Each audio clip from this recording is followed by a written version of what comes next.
Mathéo Radio présente À haute voix la lecture intégrale des œuvres spirituelles majeures. Aujourd'hui, le disciple de Paul Bourget.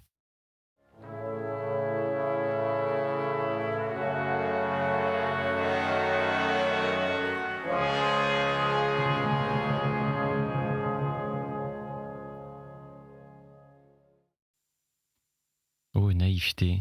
Mon père, lui, dont les répugnances pour les réalités douloureuses de la vie étaient extrêmes, avait goûté dans Shakespeare les côtés touchants et purs, les profils de femmes d'une délicatesse achevée. Imogène et Desdémone, Cordélie et Rosalinde lui avaient plu, quoique de tels rapprochements puissent sembler étranges, pour les mêmes raisons que les romans de Dickens, ceux de Topfer, et jusqu'aux enfantillages de Florian et de Berquin. Voilà des contrastes qui prouvent l'incohérence des jugements artistiques uniquement fondés sur l'impression sentimentale. Tous ces livres, je les lisais aussi, et par surcroît, ceux de Walter Scott, de même que les récits champêtres de George Sand dans une autre édition illustrée. Il est certain qu'il eût mieux valu pour moi ne pas nourrir mon imagination d'éléments aussi disparates et quelques-uns dangereux. Mais mon âge ne me permettait guère de comprendre que les quarts de phrase, et d'ailleurs, tandis que mon père peinait à son tableau noir en train de combiner ses formules, la foudre serait tombée sur la maison sans qu'il y prît garde, emporté qu'il était sur les ailes du puissant démon de l'abstraction. Ma mère, à qui ce démon-là est aussi étranger que la bête de l'Apocalypse, ne resta pas longtemps, sitôt les premières heures de notre découragement passées, sans fureté dans la pièce où je travaillais à mes devoirs. Et par-dessous un thème commencé, elle découvrit un grand volume ouvert, c'était l'Ivanhoé de Scott. « Qu'est-ce que c'est que ce livre ?» demanda-t-elle. « Qui t'a permis de le prendre ?»« Mais je l'ai déjà lu une fois, » répondis-je. « Et cela ?»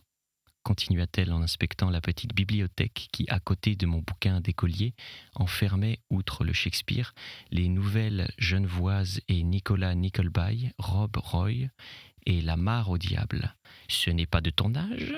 insista-t-elle, « et tu vas me faire le plaisir d'emporter tous ces livres avec moi dans le salon pour les enfermer dans la bibliothèque de ton père. » Je me vois encore transbordant 3 par 3 les volumes, dont quelques-uns étaient très lourds pour mes petits bras, dans la froide pièce garnie de housses qui donnait sur le balcon.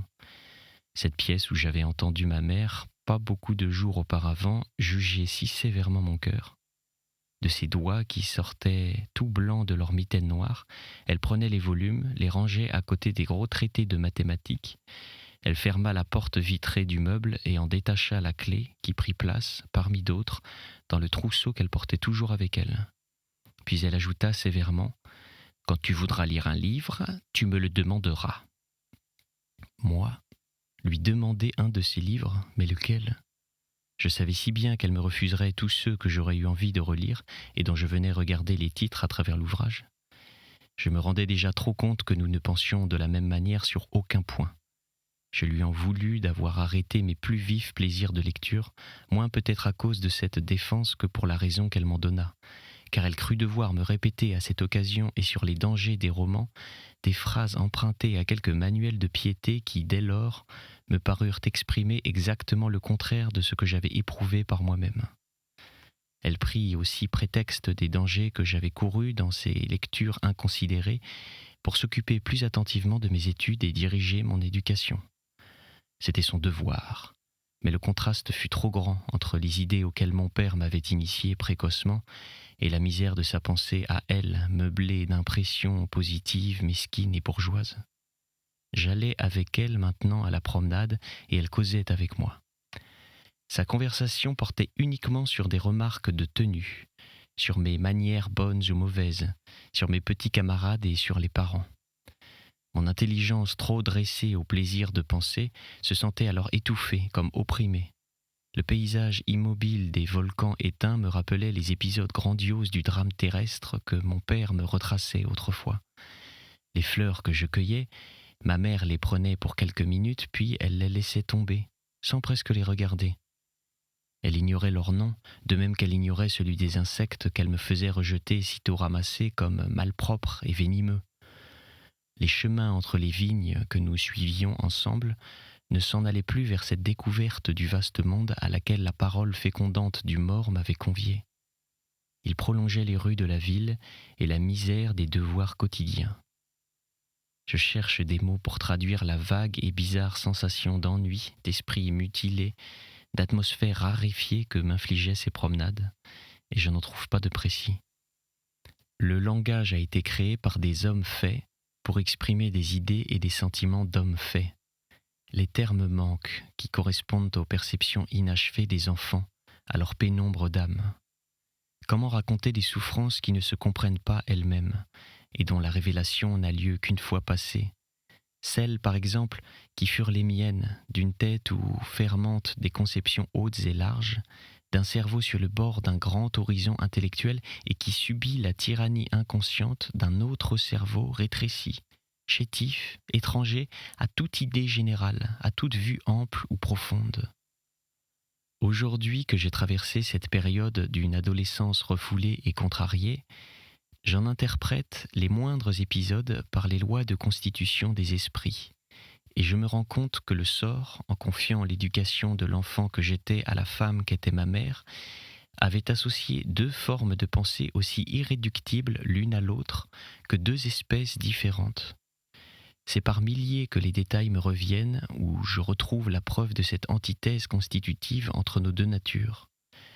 Je vous en ai dit assez pour que je me contente de noter avec précision le résultat de ce heurt silencieux entre nos âmes, et pour emprunter des formules au style philosophique, je crois apercevoir que deux germes furent déposés en moi par cette éducation à contresens. Le germe d'un sentiment et le germe d'une faculté. Le sentiment fut celui de la solitude du moi. La faculté fut celle de l'analyse intérieure.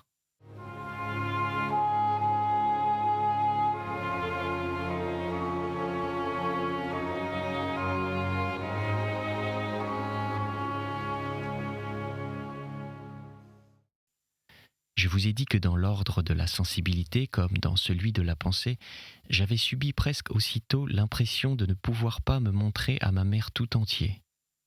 J'apprenais ainsi, à peine né à la vie intellectuelle, qu'il y a en nous un obscur élément incommunicable. Ce fut d'abord chez moi une timidité.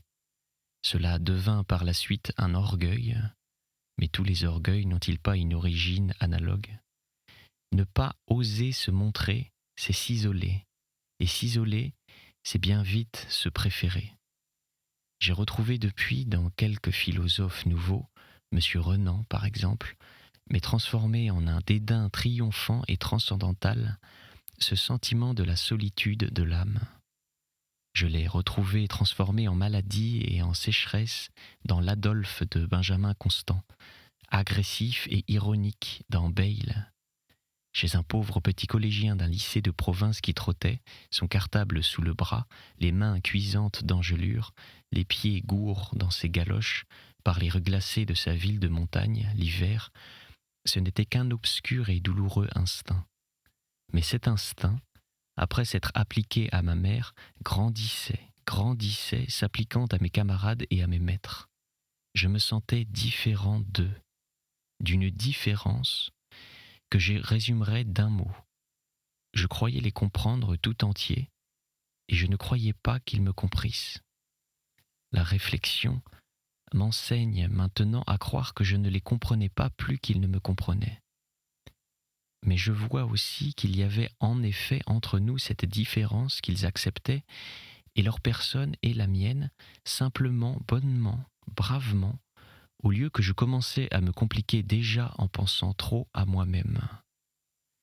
Si j'ai de très bonnes heures senti qu'au rebours de la parole du Christ, je n'avais pas de prochain, c'est que je me suis habitué de très bonne heure à exaspérer la conscience de ma propre âme, par suite à faire de moi un exemplaire sans analogue d'excessive sensibilité individuelle. Mon père m'avait doué d'une curiosité prématurée d'intelligence. N'étant plus là pour me tourner vers le monde des connaissances positives, cette curiosité sans emploi retomba sur moi-même. L'esprit est une créature vivante, comme les autres, et chez qui toute puissance s'accompagne, comme chez les autres, d'un besoin. Il faudrait retourner le vieux proverbe et dire « pouvoir, c'est vouloir ». Une faculté aboutit toujours à la volonté de l'exercer. L'hérédité mentale et ma première éducation avaient fait de moi un intellectuel avant le temps. Je continuais de l'être. Mais mon intelligence s'appliquant à mes propres émotions, faute d'un maître semblable à celui que j'avais perdu, je devins auprès de ma mère, qui ne le soupçonna jamais, un égotiste absolu, d'une extraordinaire énergie de dédain à l'égard de tous. Ces traits de mon caractère ne devaient d'ailleurs apparaître que plus tard, sous l'action des crises d'idées que j'ai traversées et dont je vous dois maintenant l'histoire. Paragraphe 2. Mon milieu d'idées. Les influences diverses que je viens de résumer un peu abstraitement, mais dont des termes que vous comprendrez, vous, mon cher maître, eurent ce premier résultat inattendu de faire de moi, entre ma 11e et ma 15e année, un enfant très pieux. Vraisemblablement, si j'avais été mis au collège comme interne, j'aurais grandi pareil à ceux de mes camarades que j'ai pu étudier depuis et pour lesquels la fièvre religieuse n'a pas existé. À l'époque dont je parle, et qui marqua l'avènement définitif du Parti démocratique en France, une grande vague de libre pensée roula de Paris sur la province. Mais j'étais le fils d'une femme très dévote, et je fus soumis à toutes les pratiques de la religion la plus sévère. Je trouve une preuve de ce que je vous ai raconté sur mon goût précoce de la dissection intime de ce fait que je me sentis, au rebours de mes compagnons du catéchisme, séduit d'une manière presque passionnée par la confession. Oui, je peux dire que durant les 4 années de ma crise mystique d'adolescent, de 1876 à 1880, les grands événements de ma vie furent ces longues séances dans l'étroite guérite en bois de l'église des Minimes, notre paroisse, où j'allais tous les 15 jours m'agenouiller et parler à voix basse, le cœur battant de ce qui se passait en moi. L'approche de ma première communion marque la naissance de cette sensation du confessionnal si mélangée d'éléments contradictoires. Je croyais, et par suite mes petits péchés m'apparaissent comme de vrais crimes, et de les avouer me faisait honte. Je me repentais, et j'avais la certitude que je me relèverais pardonné, avec le délice d'une conscience lavée de ses taches. J'étais un enfant imaginatif et nerveux. Il y avait donc pour moi, dans le décor du sacrement, dans le silence froid de l'église, dans cette odeur de caveau et d'encens qui la remplissait, dans le balbutiement de ma propre voix disant « Mon Père », dans le chuchotement de la voix du prêtre répandant « Mon Fils », par derrière le grillage, une poésie de mystère que je percevais sans la comprendre encore. Il s'y joignait une singulière impression d'effroi qui dérivait de l'enseignement donné par l'abbé Martel, le prêtre chargé de nous préparer à cette première communion. C'était un homme petit et court, de mine apoplectique, avec un regard sombre et d'un bleu dur dans un large et rouge visage. Il avait été élevé dans un séminaire de province encore pénétré de jansénisme. Ses yeux, quand il nous parlait de l'enfer, dans la tribune des Minimes où il nous réunissait, dardaient des prunelles brillantes et soudain fixes, où passaient des visions d'épouvante, et cette épouvante, il nous la communiquait.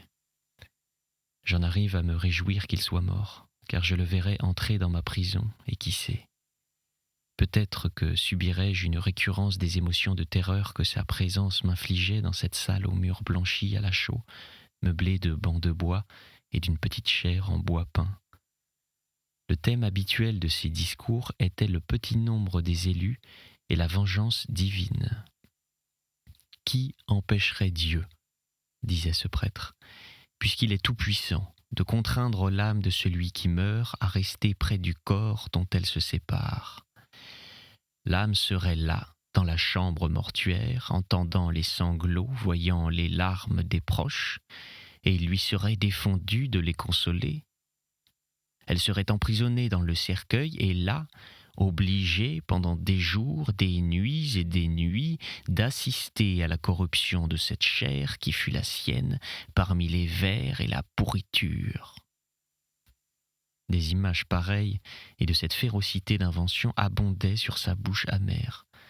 Elle me poursuivait dans mon sommeil. La peur de l'enfer s'exaltait en moi jusqu'à la folie.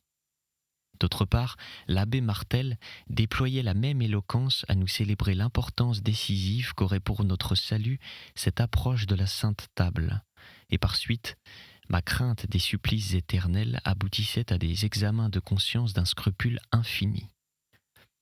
Bientôt ces reploiements intimes, ce regard jeté à la loupe sur mes moindres détours de pensée, cette scrutation continue de mon être le plus caché m'intéressèrent à un degré tel que l'attrait de n'importe quel jeu devint nul à côté. J'avais trouvé pour la première fois, depuis la disparition de mon père, un emploi à ce pouvoir d'analyse déjà définitif, presque constitutif en moi. Le développement donné ainsi à mon sens aigu de la vie intérieure aurait dû produire une amélioration de mon être moral. Il eut au contraire pour conséquence une subtilité qui par elle seule était déjà une corruption du moins au point de vue de la stricte discipline catholique. Je devins en effet au cours de ces examens de conscience, où il entra vite plus de plaisir que de repentir, extrêmement ingénieux à découvrir des motifs singuliers derrière mes actions les plus simples.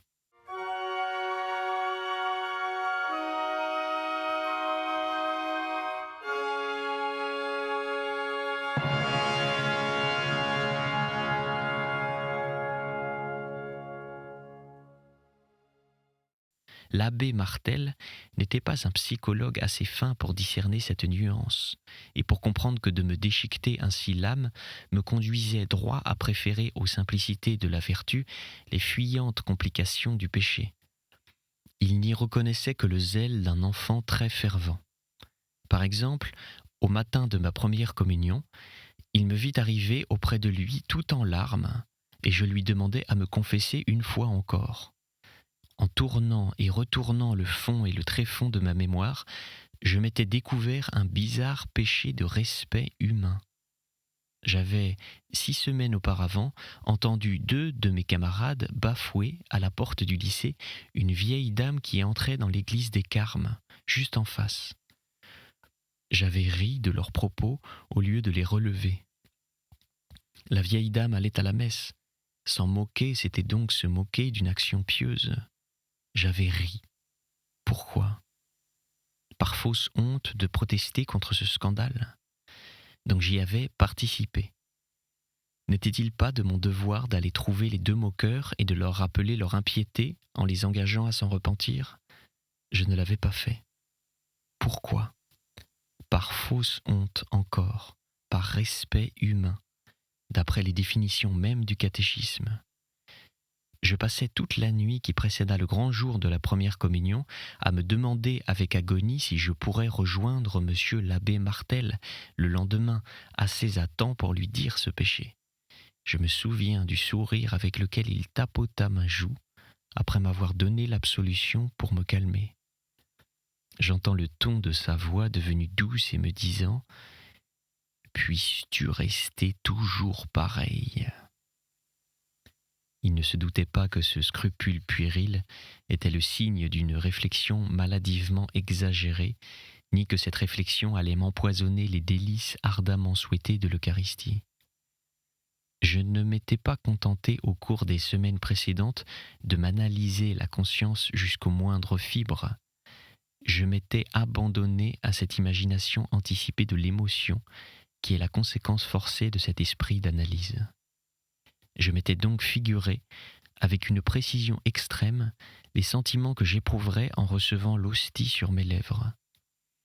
Je m'avançais vers la grille de l'autel, drapée d'une nappe blanche, avec une tension de tout mon être que je n'ai jamais retrouvée depuis, et j'éprouvais en communiant un frisson de déception glaçante, une défaillance devant l'extase dont je ne peux pas traduire le malaise. J'ai rencontré plus tard cette impression sans analogue à un camarade resté très chrétien qui me dit « Tu n'étais pas assez simple ». Sa piété lui avait donné le coup d'œil d'un profond observateur. C'était trop vrai. Mais qui pouvais-je ? Le grand événement de mon adolescence, qui fut la perte de ma foi, ne date pourtant pas de cette déception. Les causes qui déterminèrent cette perte furent nombreuses, et je ne les comprends nettement qu'aujourd'hui. Il y eut d'abord de lentes, de progressives, qui agirent sur mon âme comme le ver sur le fruit, dévorant l'intérieur sans que le dehors garde un autre signe de ce ravage, qu'une petite tache presque invisible sur la pourpre de la belle écorce. La première fut, me semble-t-il, l'application à mon confesseur de ce terrible esprit critique, faculté destructive de la confiance, qui m'avait dès mon enfance séparé de ma mère. Je continuais à pousser jusqu'aux plus fines, aux plus ténues délicatesses mes examens de conscience, et l'abbé Martel continuait à ne même pas apercevoir ce travail de torture secrète qui m'anatomisait toute l'âme. Mes scrupules me paraissaient ce qu'ils étaient en fait, des enfantillages. Mais c'étaient les enfantillages d'un garçon très complexe et qui ne pouvait être dirigé que si on lui donnait la sensation d'être compris. J'en arrivais bientôt à éprouver dans mes entretiens avec ce prêtre rude et primitif la sensation contraire, celle de l'inintelligence. Ce n'était pas de quoi empêcher que je ne remplisse mes devoirs religieux. C'était assez pour enlever à ce directeur de ma première jeunesse toute véritable autorité sur ma pensée. En même temps, et c'est la seconde d'entre les causes qui m'ont détaché de l'Église, je retrouvais chez les hommes que je considérais alors comme supérieurs la même indifférence à l'endroit des pratiques religieuses que j'avais, tout petit, remarquées chez mon père. Je savais que les jeunes professeurs, ceux qui nous venaient de Paris avec le prestige d'avoir traversé l'école normale, étaient tous des sceptiques et des athées. J'entendais ces mots prononcés par l'abbé Martel avec une indignation concentrée dans les visites qu'il rendait à ma mère. Involontairement, je réfléchissais, en accompagnant cette dernière aux offices des minimes, comme jadis aux capucins, sur la pauvreté d'esprit des dévotes qui se pressaient à la messe le dimanche matin et marmonnaient leurs prières dans le silence de la cérémonie, coupé du bruit des chaises déplacées par la loueuse. Dans ces fronts qui se baissaient avec un mouvement de ferveur soumise à l'élévation, jamais une idée vive et claire n'avait allumé sa flamme. Je ne me formulais pas ce contraste avec cette netteté, mais j'évoquais malgré moi en regard l'image de ces jeunes maîtres sortant du lycée d'un pied dégagé, causant les uns avec les autres d'une conversation que j'imaginais pareille à celle que mon père me tenait autrefois, où les moindres phrases se chargeaient de science et un esprit de doute grandissait en moi sur la valeur intellectuelle des croyances catholiques. Cette défiance fut alimentée par une espèce d'ambition naïve qui me faisait souhaiter avec une ardeur incroyable d'être aussi intelligent que les plus intelligents, de ne pas végéter parmi ceux du second ordre. Il entrait bien de l'orgueil dans ce désir, je me l'avoue aujourd'hui, mais je ne rougis pas de cet orgueil. Il était tout intellectuel, entièrement étranger à une convoitise quelconque du succès extérieur. Et puis si je me tiens encore debout à l'heure présente et dans l'affreux drame de ma destinée, je le dois à cet orgueil premier. C'est lui qui me permet de vous montrer mon passé avec cette lucidité froide, au lieu de courir comme ferait un vulgaire accusé aux événements tapageurs de ce drame. Je vois si bien, moi, que les premières scènes de la tragédie ont commencé dès lors dans le collégien Palot en qui s'agitait le jeune homme d'aujourd'hui. La troisième des causes qui concourent à cette lente désagrégation de ma foi chrétienne fut la découverte de la littérature contemporaine qui date de ma 14e année. Je vous ai raconté comment ma mère m'avait, peu de temps après la mort de mon père, supprimé un certain nombre de livres. Elle ne s'était pas relâchée de cette sévérité avec le temps, et la clé de la bibliothèque paternelle continuait à cliqueter sur l'anneau d'acier de son trousseau entre celle de l'office et celle de la cave.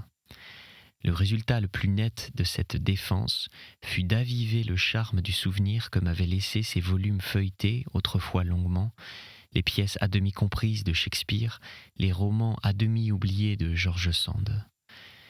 le hasard voulut que je rencontrasse au commencement de ma 3e quelques échantillons de la poésie moderne dans le livre d'auteurs français qui devait servir aux récitations de l'année. Il y avait là des fragments de Lamartine, une dizaine de pièces de Hugo, les stances à la Malibran d'Alfred de Musset, quelques morceaux de Sainte-Beuve et de Lecomte de Lille. Ces pages, 200 environ, me suffirent pour apprécier la différence absolue d'inspiration entre les modernes et les maîtres anciens, comme on apprécie la différence d'arôme entre un bouquet de roses et un bouquet de lilas, les yeux fermés. Elle réside tout entière, cette différence, que je devinais par un instinct irraisonné dans ce fait que, jusqu'à la Révolution, les écrivains n'ont jamais pris la sensibilité comme matière et comme règle unique de leurs œuvres. C'est le contraire depuis 89. De là résulte, chez les nouveaux, un je ne sais quoi d'effréné, de douloureux, une recherche de l'émotion morale et physique qui est allée s'exaspérant jusqu'au morbide et qui tout de suite m'attira d'un trait irrésistible. La sensualité mystique des stances du lac et du crucifix, les chatoyantes splendeurs de plusieurs orientales me fascinèrent. Mais surtout je fus séduit à en avoir une fièvre physique parce qu'il traîne de coupable dans l'éloquence de l'espoir en Dieu et dans quelques fragments des consolations. Ces fuyantes complications du péché dont je vous parlais tout à l'heure, je les pressentis par-delà les morceaux choisis de mon livre de classe. Et je commençais d'avoir pour les œuvres des écrivains ainsi devinées une de ces curiosités d'imagination si fortes, presque folles, qui marquent le milieu de l'adolescence. On est sur le bord de la vie, on l'entend déjà sans la voir, comme la rumeur d'une chute d'eau à travers un bouquet d'arbres, et comme ce bruit vous enivre d'attente. Une relation d'amitié avec un camarade qui habitait au premier étage de ma maison exaspéra encore cette curiosité. C'était À haute voix, une émission de KTO Radio. Aujourd'hui, Le disciple de Paul Bourget. Lecture, Pierre Deveau. Captation et réalisation, Alexis Duménil et Thibaut Dagalier. Une émission disponible en podcast sur ktoradio.com et sur l'application KTO Radio.